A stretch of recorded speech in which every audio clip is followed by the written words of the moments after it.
Finalmente a melhor estação do ano chegou. Meu nome é Bruno Calchioli e hoje junto com a Bianca Verratti a gente vai falar de alguns vinhos, dar indicação de harmonizações e falar de dois rótulos que a gente acha que combinam super bem com essa estação.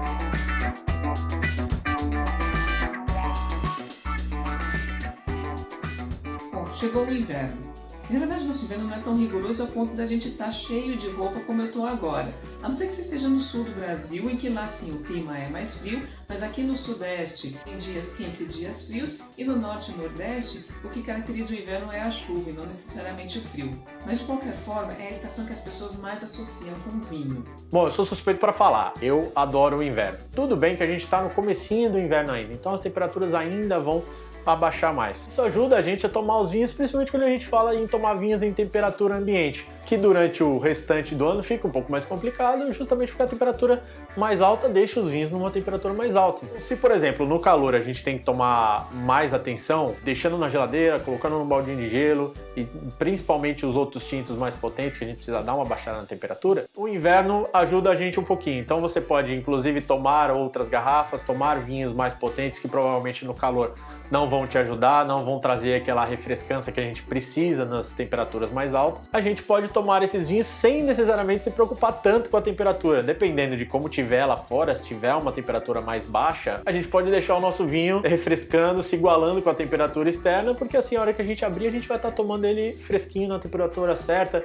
por volta ali, por exemplo, de 16, 17, 18 graus, mais ou menos. Quase sempre quando a gente pensa em inverno, e normalmente o vinho está ligado a isso, é porque, especialmente no Brasil, a gente tem um consumo de vinhos tintos muito maiores. Então, no inverno, esses tintos mais potentes, com mais estrutura, mais peso em boca, mais álcool, inclusive, fazem todo sentido e são melhores experiências, normalmente, quando tomados nessas temperaturas um pouquinho mais baixas externas. E nada melhor para acompanhar um vinho do que uma boa comida. E no inverno, a gente costuma procurar pratos que são mais consistentes, mais encorpados. E aí os vinhos têm que ter essa característica também. Por exemplo, um dos pratos típicos do inverno é o fondue, um fondue de queijo. Só que, ao contrário do que se pensa, o melhor vinho para acompanhar esse prato não é o vinho tinto, é o vinho branco. O próprio fondue é feito com vinho branco. Então, para acompanhar, por causa da textura, o tinto ele tem taninos em que vai dar uma brigada com a textura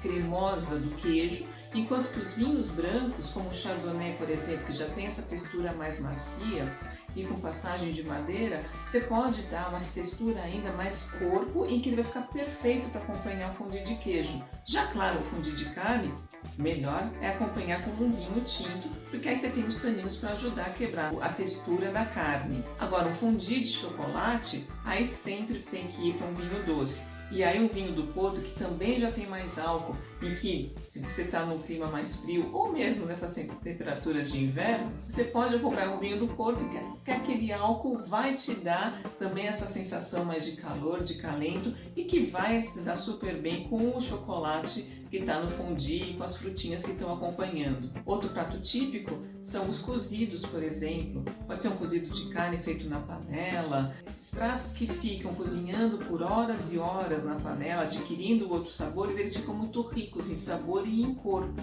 Um vinho que tenha todas essas nuances, que tenha bastante complexidade e que tenha esse corpo para se equiparar com o peso do prato. Agora, nada impede que você coma um peixe. E aí um peixe como um salmão, por exemplo, ou um bacalhau, aqueles peixes que são mais gordos como um atum, e você vai buscar de novo vinhos que são brancos, mas que tenham esse peso, que tenha esse equilíbrio de texturas e de corpo, como a gente já falou lá naquele vídeo de harmonização, lembra? Então, para a gente não deixar de indicar alguns vinhos para essa ocasião, para essa estação, junto com a Bianca a gente acabou escolhendo vinhos de um mesmo produtor, que é o Abbot e Delaunay, que é um dos nossos produtores franceses, lá do sul da França, do sudeste da França, numa região que a gente conhece como Languedoc-Roussillon. Essa região fica aqui no sul da França, banhada pelo mar Mediterrâneo.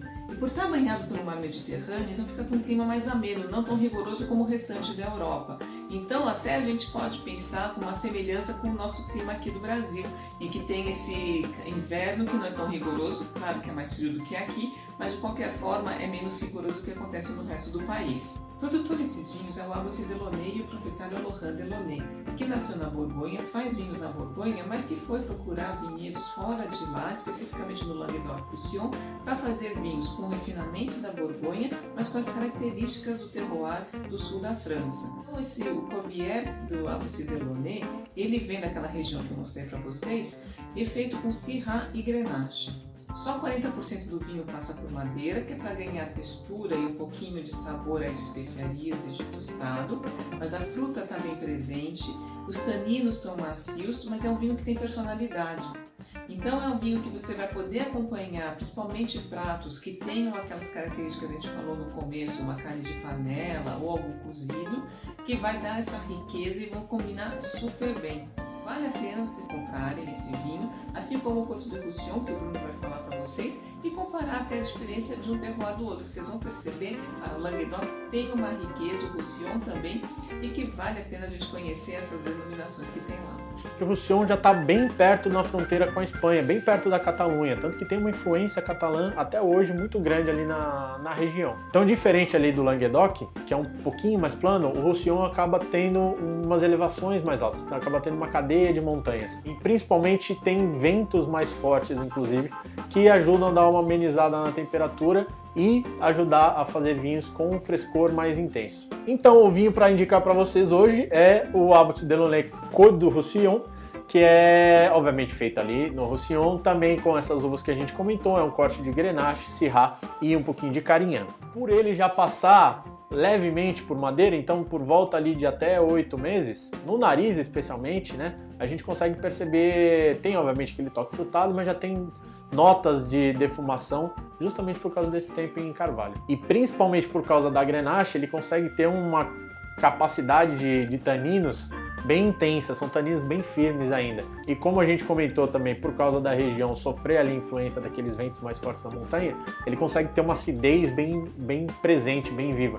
Então é isso, espero que tenham gostado. Se tiverem dúvidas sobre o produtor, sobre alguma das sub-regiões que a gente comentou, ou qualquer outra dúvida, sugestão, por favor, manda mensagem pra gente, tanto nos perfis da Zahil quanto da Wine House. A gente vai continuar se encontrando por aqui. Espero que estejam bem, que continuem bem e até um próximo vídeo. Tchau, tchau!